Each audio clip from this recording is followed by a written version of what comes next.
CBN Motivação.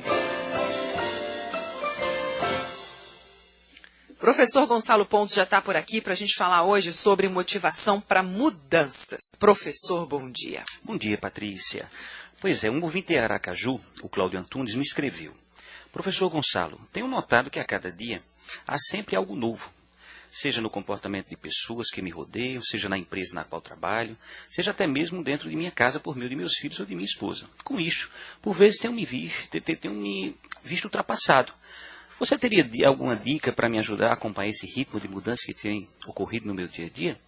Pois é, Cláudio, obrigado pela colaboração e você traz à tona um tema extremamente atualizado para todos nós dessa coluna, como também os ouvintes: mudança. Sabe, Patrícia, a inquietude do Cláudio reluz bem o incrível momento que o mundo passa e, consequentemente, nós mesmos.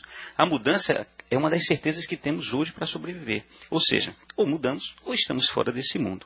E isto começou, Patrícia, exatamente quando Nostradamus previu que na virada do século o mundo acabaria.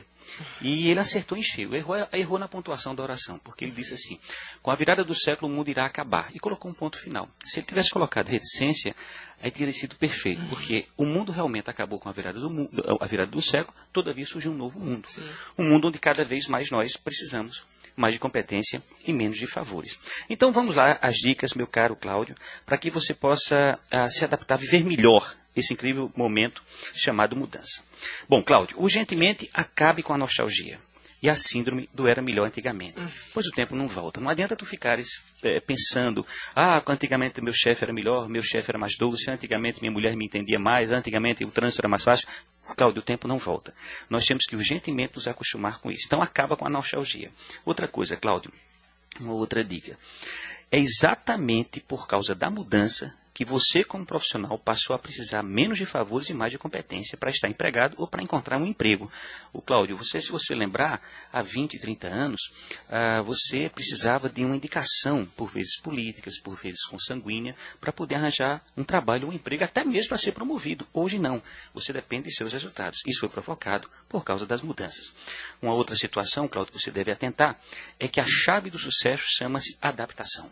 Aristóteles, o filósofo, dizia que o melhor profissional que existe é aquele que faz o melhor sapato com o couro que dispõe em mãos. Ou seja, é com o que tu tens, com o colega de trabalho, com o chefe, com a empresa, com a família e com o teu produto que tu tens que fazer e sair cada vez melhor. Uma outra dica, Cláudio.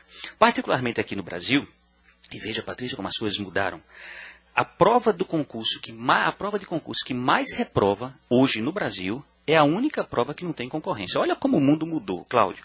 Você sabe qual é a prova? É a da OAB. É a prova que tem um maior número de pessoas envolvidas e não há concorrência. A pessoa concorre consigo mesma. Não, olha como o mundo mudou. Total de vagas. Pois é, não há essa coisa. Você vai ter que alcançar 50% na primeira etapa e depois 60% numa prova discursiva. Uma outra coisa, um outro fator fundamental para vivermos e aproveitar essa incrível época em que a mudança é regra, talvez, Cláudio, eu acho que a rapidez e sensatez, quando necessário, uma mudança extremamente importante, é sabermos mudar de opinião. É termos a noção que quando entramos numa discussão com alguém, de repente imaginar que aquela pessoa pode ter razão. E a melhor ideia talvez seja dela. Sabe, Patrícia, houve um momento histórico no mundo do Winston Churchill, o grande primeiro-ministro da Inglaterra, naquela época da Segunda Guerra. E uma coisa curiosa, historicamente muito bacana, é que o Churchill foi colocado como primeiro-ministro porque as tropas nazistas avançavam rapidamente pela Europa adentro. E para chegar na Inglaterra estava faltando basicamente a Bélgica e a França. E aí o rei convoca o parlamento e diz que tem que fazer alguma coisa, que o primeiro-ministro da época, que eu não lembro o nome, não estava dando conta.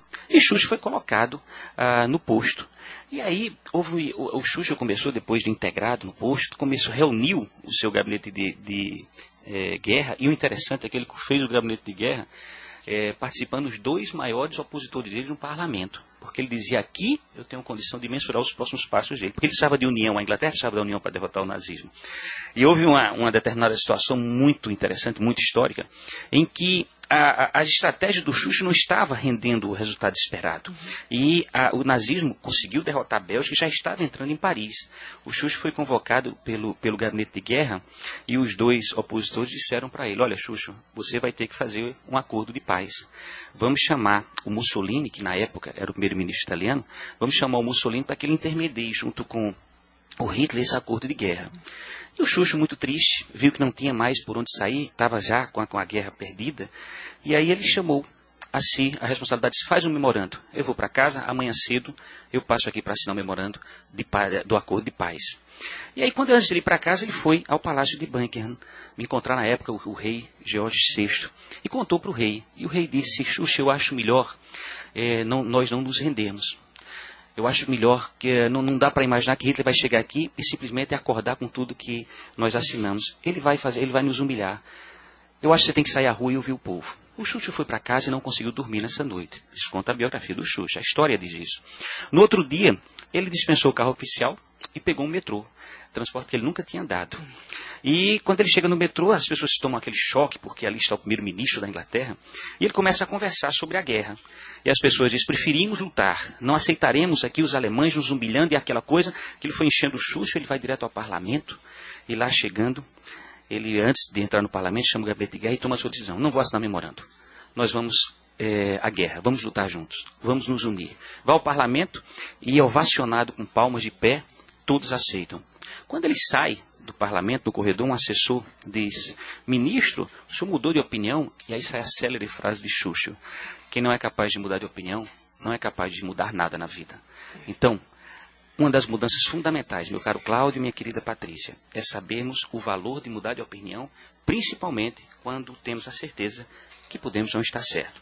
Então, Patrícia, nada como entender que a mudança nos leva à vitória e termos a humildade de mudar de opinião, faz-nos ser admirados. Por isso, Cláudio, lá de Aracaju, não percamos esse barco chamado mudança e adaptemo-nos ao que a vida de novo nos propõe. Tem uma frase da sequência de frases de Churchill, né? Porque são várias aí ao longo da história.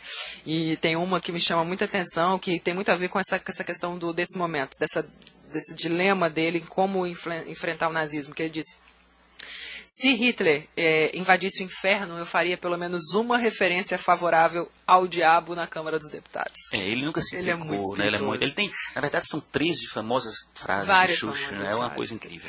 Agora, essa questão da mudança, a gente começa pela mudança de pensamento e depois vai pela mudança de fato, né, professor? E muitas vezes as pessoas não entendem por que a necessidade da mudança, enquanto que, na verdade, é algo tão pessoal. Você quer mudar por um motivo absolutamente pessoal e se você tentar agradar as outras pessoas é o primeiro passo para o fracasso, né? A gente tem que buscar aquilo que a gente quer e essa mudança às vezes não é muito bem compreendida.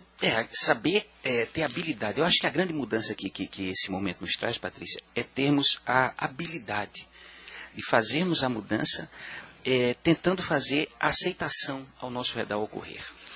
É o autoconhecimento necessário todo o tempo. Professor, obrigada mais uma vez por esses minutos de sabedoria aqui, viu? Obrigado, Patrícia. Só deixar as minhas redes. Por favor. O site gpontes.com, o Instagram gpontesoficial e o e-mail contato@gpontes.com. A gente se encontra na próxima semana. Até lá, professor. Se encontra.